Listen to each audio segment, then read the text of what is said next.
alone in the backcountry. An experienced hiker makes a critical mistake. The glacier was right in front of me, and I thought, if I fall, I'm gonna boot ski down. With one misstep, his life comes crashing down. It didn't feel real. It felt like I was in one of those dreams, truly, that you just want to wake up out of. Badly injured, racked with pain, and at the bottom of a crevasse. I'm still alive. He faces the greatest challenge of his life. You guys, if I don't make it out, I love you. His epic fight to survive. In the wild, when things go bad, they go bad fast. Without warning, your life can hang by a thread. Adventurer and survivor Craig DeMartino fought back from his own wilderness disaster to reclaim his life. Now Craig meets other courageous outdoorsmen who beat the odds and return from their own fight to survive. Hi, I'm Craig DeMartino. Here's a question. When does something we love doing, something we live for, suddenly become something we might end up dying for?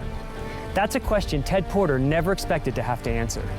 That is until one quiet September day when he went out for a hike in Glacier National Park.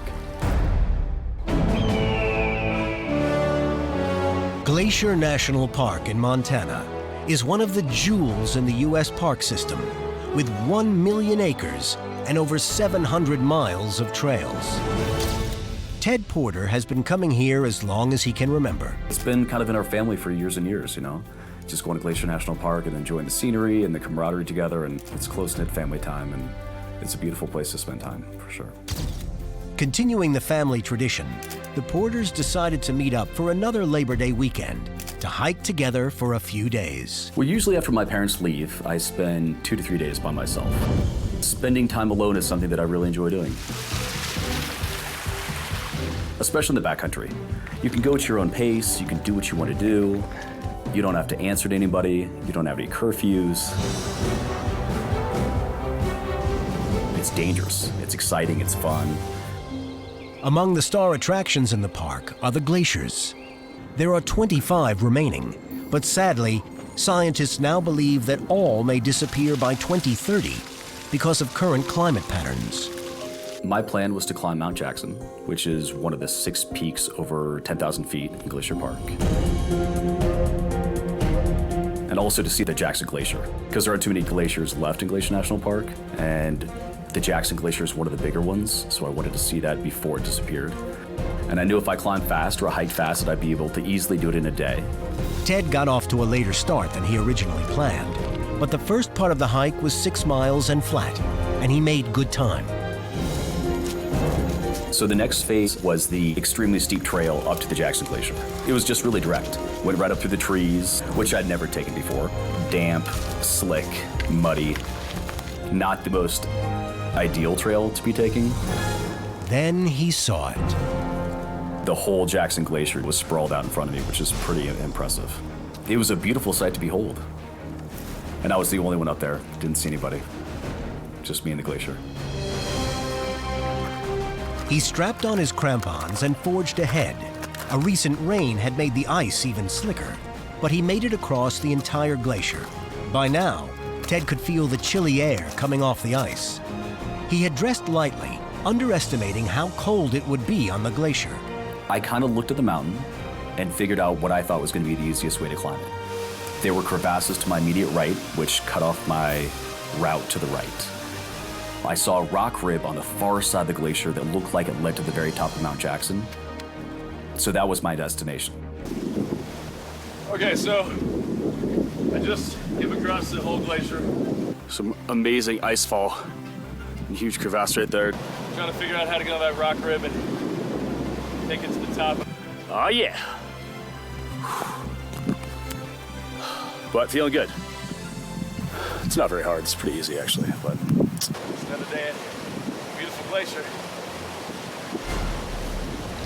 He hopped off the glacier onto the rock rib and removed his crampons. The rock was really becoming slick, and so at this point it was real slow going. And what I found was just a series of ledges. And these ledges I was hoping was going to act like a staircase and lead me up eventually to the top. and I couldn't seem to find a safe route to travel. I'd already slipped, and it was enough of a scare for me that I decided to come down. It just wasn't the right day for the climb. It was too late, the dangers were too high, I was by myself, so I used good judgment and turned back. My plan was to knock off some time rather than traversing it again all the way over to the rock ridge, then jumping back on the glacier. The glacier was right in front of me, and I thought, if I fall, I'm gonna boot ski it down. He decided not to take out his ice axe or put his crampons back on so he could slide if he had to. I was at the very top of the glacier, looking out to make sure there were no crevasses.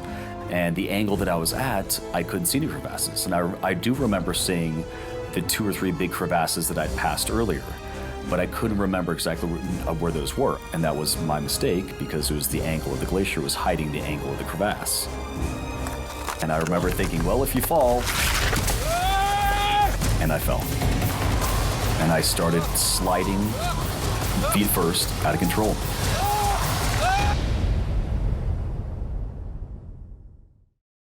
Ted Porter was an experienced hiker, but when he attempted to descend a glacier, he lost his footing and started sliding out of control. Couldn't stop myself. I tried as hard as possible, digging in the heels of my boots, digging in my ski poles, and I was just barreling down the glacier. I thought everything was going to be okay, and this huge crevasse just appears. That made my stomach drop. He smashed into the front wall of the crevasse and dropped 40 feet.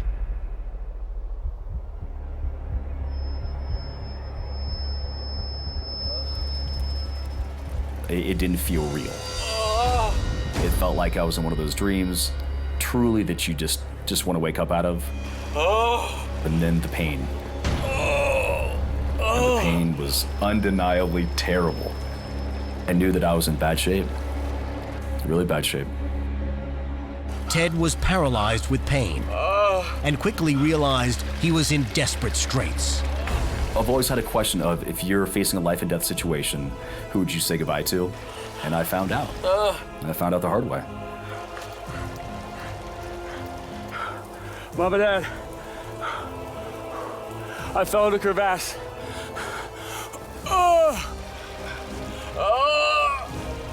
My back is killing me.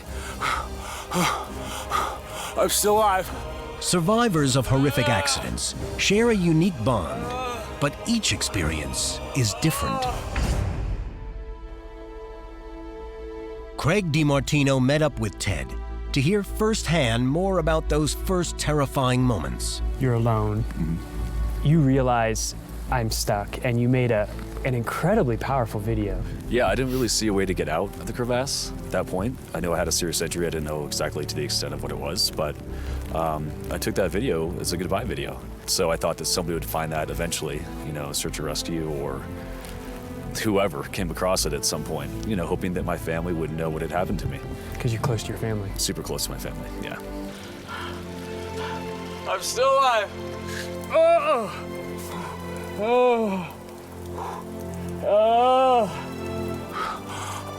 You guys, if I don't make it out, I love you. I'm not kidding, this is no joke.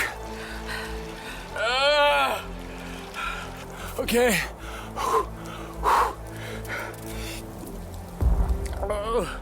When you were down, you were alone the whole entire time. What were you feeling like, being alone? You know, I mean, it's hard to describe, but it was probably the most lonely feeling I've ever had in my life. You know, I knew nobody was around. Right. And it was up to me to get myself out of that situation. Now in survival mode, Ted looked around to see if he could map a path out. I'd had no real technical ice climbing experience, but I did see one portion of the front crevasse wall that wasn't completely vertical. And when I saw that, as I lay there, I looked at it, I zeroed in on it, and I knew that if I had a chance to get out, that was it. Pain racked his body as he put on his crampons. Slowly, he stood and made his way along the crevasse wall. I had one ice axe, and with that, I reached up on the ice, up on the crevasse wall, and I threw my axe in. And with my left hand, I clawed at the crevasse wall to try to get any kind of traction to help me get out of there. And I started kicking my way up with my crampons. My concern was, since I didn't have two ice axes, when I took out one ice axe to reach higher, that I was gonna fall back. So I put my face into the ice, and you know, when you ice climb, you're usually just kind of like this. I was in it. I was pressed up against the ice. Ted inched upward, fighting the blinding pain.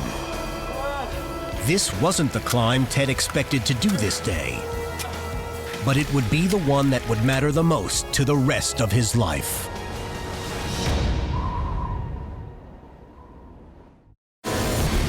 Ted Porter has fallen into a deep crevasse and severely injured his back. Now he's desperately trying to climb up the icy wall.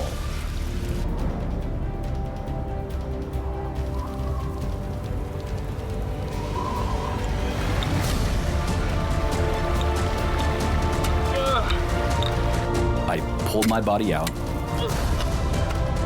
and I was in the fetal position because I was in such bad pain, and with my ice axe in the snow to hold me. I surveyed the rest of the glacier at that point to see where I could get up and walk off, walk across the glacier. And right below me was another huge gaping hole, even bigger than the one I just fell in. And I remember thinking, if I fall here again, I'm gonna fall right back in that crevasse, and we're gonna start this whole process over again. And that was so scary too. And to not fall in that hole, I crawled on my side about 8 to 12 feet in order that I could get around this next crevasse below me. So if I fell, I'd slide past it and not right into it. I remember thinking, don't fall here. Don't fall here. Ted inched past the next crevasse and struggled to his feet. I was in bad shape. I still didn't know the severity of my injuries, of course. I'm by myself. I'm looking around for anybody. Nobody's there. And so I knew I had to make it down to Gunsight Lake, where I had seen people camping there, and I was hoping that they would still be there if I was able to get down there. He made it off the glacier and headed for the lake. He now faced 3 more miles over rough terrain, grizzly country, and during feeding season. There's always the danger of grizzly bears in Glacier National Park, always. But on the way up on the trail, at the beginning of my climb, I saw 2 fresh grizzly bear scats, and so I knew they were in the area. And on the way down, when I already had my injury, I pulled out my bear spray because I was coming across the part of the trail where I'd seen the grizzly bear scats earlier the day. So I'm walking with a serious injury, didn't know exactly what it was at that time, down the trail with an ice axe and with grizzly bear spray. And I remember thinking, if I run into a grizzly bear now, it's been that kind of day. A few hours later, the meadow around Gunsight Lake came into view, along with a group of campers. I remember I asked them, I said, could you help me? And they said, what happened? And I said, I fell into a crevasse on the Jackson Glacier. Crevasse? What? Yeah. And I've walked down here to try to get help. I need some food, some water. Okay. What do you plan to do? I said, I plan on hiking back another 6.2 miles to the road to try to get help. I don't think that's a good idea. Look, why don't you come sit by the tree and we can talk about it? Okay. What were you feeling when you saw them? I knew that I wasn't in the clear yet, but it was a huge relief just to have somebody to talk to and to tell somebody what happened, and hopefully they could help me. And just seeing another human was pretty awesome at that point. Right. Somebody around to help you out. Right. Eric, Justin. As luck would have it, Ted had walked into a campsite that had not 1, but 2 people trained in emergency first aid, Justin Ricks and Eric Harness. Let's get this backpack up. He had probably the best first aid care he could have in the wilderness with 2, non-professional experts out there. Easy. Myself trained for years and years in first aid. And Justin's been training for years and years in first aid and search and rescue. You guys said he fell? I just couldn't imagine him being in a better position, being the circumstances as they may. What's your name? Ted. Ted, do you know what date it is? Yeah. September 2nd. Eric and Justin knew the first thing they had to do was evaluate Ted's condition, and to do that, they had to get his story. It just was a little amazing. Is this guy for real? Did this guy just walk off of that mountain? and come down here, and is he for real? He just fell in a crevasse. It was just like, okay, seriously? Ted, where's the pain coming from? My lower back. All right, Justin, what we gotta do, we gotta straighten his legs. Just hang tight, Ted. Okay. Ted's completely coherent. And it was bizarre because that was the first thing I thought. This guy he fell 40 feet. He's got to have a concussion. Ted, on a scale of 1 to 10, how bad is the pain? I got 4. Me and Justin kind of looked at each other and we're like, okay, is this a 4 now? But is this going to be an 8 in 2 hours? Is it going to be, a 6? Is it going to stay a 4? We don't know. We really didn't know because of the adrenaline too. All right. And that was sort of your worst fear as a first responder, especially in the wilderness. There's really nothing you can do. Everyone seemed to contribute items to make Ted more comfortable, We're gonna find a way to get you out of here, okay? Okay. while they decided what to do about getting him out of there. They knew no one could hike out for help that night. There was a high threat of grizzly bears in the area, and it just wasn't safe. There was one other option, activating a spot satellite receiver Eric's brother had brought along. This device could send a message to a search and rescue coordination center. It might bring in rescuers that night, or they too would decide it was too dark and dangerous. Activating it could also incur a high financial cost for the rescue. Hey, Ted. So, my When we brother... offered it to him and explained the consequences of what was going to happen, he said, you know what? I'm comfortable with your decisions. I think you guys are doing a great job, and I don't think I need it. I think I can wait. Yeah, let's see if we can get you a little bit more comfortable then. Okay. Yeah. Throughout the night, I didn't sleep a wink. I knew my situation. I just couldn't get any sleep at all. I tried. The pain was so bad. Just as the sun was barely beginning to rise, 3 of the campers started the 6-mile hike to the road. At about 6 or 6:30, when the 3 people hiked out to go get me help, this lady, Janet, she came over to sit with me. And she sat with me for hours on end. And she held my hand. I know it's been a rough go, but I want you to know we've got people out there getting you some help, okay? Okay.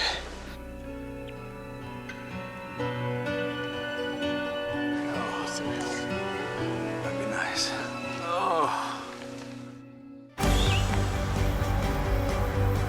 We should be back soon with help. I think it was about 10 o'clock. I heard the helicopter rotors come in.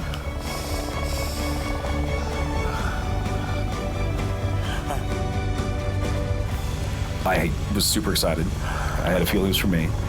And it circled, then it circled again, got lower, and it circled again. And Janet looks at me and she goes, That's for you.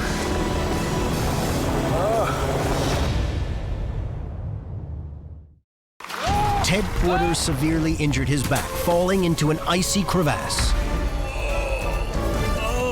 Now he's walked miles in excruciating pain and survived the longest night of his life. I made the mistake of wearing my watch throughout the night. I checked every 20 minutes. It felt like it was 2 hours, and it was just 20 minutes here, 10 minutes here. Time stood still that night. But help had finally arrived. That's for you. We've been hearing helicopters the whole time we were in Glacier for the tourists, but we knew that this one was for us. You could just tell. The medics prepared Ted for the flight to the hospital in Kalispell and instructed Eric and the others how to load him into the helicopter. Get around the front. Get you on the feet down here. We gotta be together and we gotta move it. Be gentle. 1, 2, 3. Easy. All right. Count 3 up. Okay, Ted. 1, 2, 3.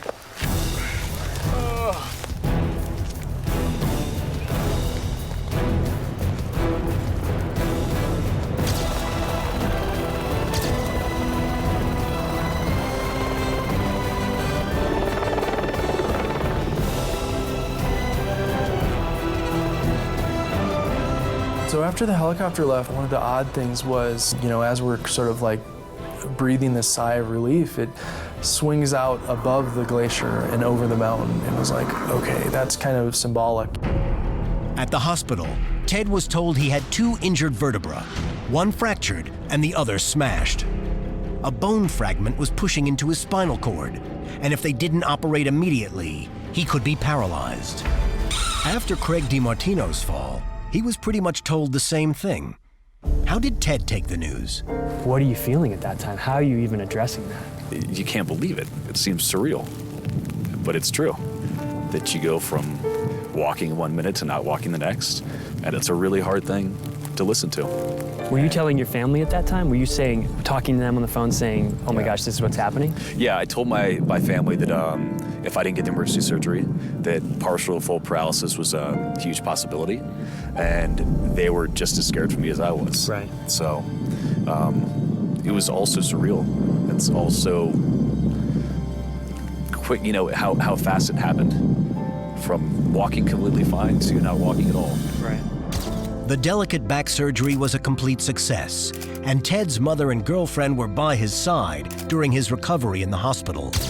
After the hospital, Ted moved back to his parents' home for 3 months of rehabilitation. Today, he continues to work on regaining full mobility without pain. From the very beginning, Ted faced this accident with a drive. One of the things he said in the very beginning was, I need to get back to my family. I have more life to live. And I think that's what really made him propel himself out of the crevasse and down the hill. I think that's really, really what did it. Well, the doctors say I'm one of the luckiest guys they've ever met. They say that based on what happened to me, that I'm lucky to be alive. And not only lucky to be alive, but lucky to be walking. The alternative for me was, if I didn't get out of there, I was gonna die. So for some reason, luck, drive, you know, whatever you want to call it, something got me out of that crevasse. I didn't want to die. Staying calm and focused enabled Ted to keep going when most people would have given up. I know from my own survival experience, being able to break things down into single tasks kept my mind from panicking. Ted was able to solve one problem at a time and keep his pain from overcoming him. He wasn't ready to die that day. His was a fight to survive.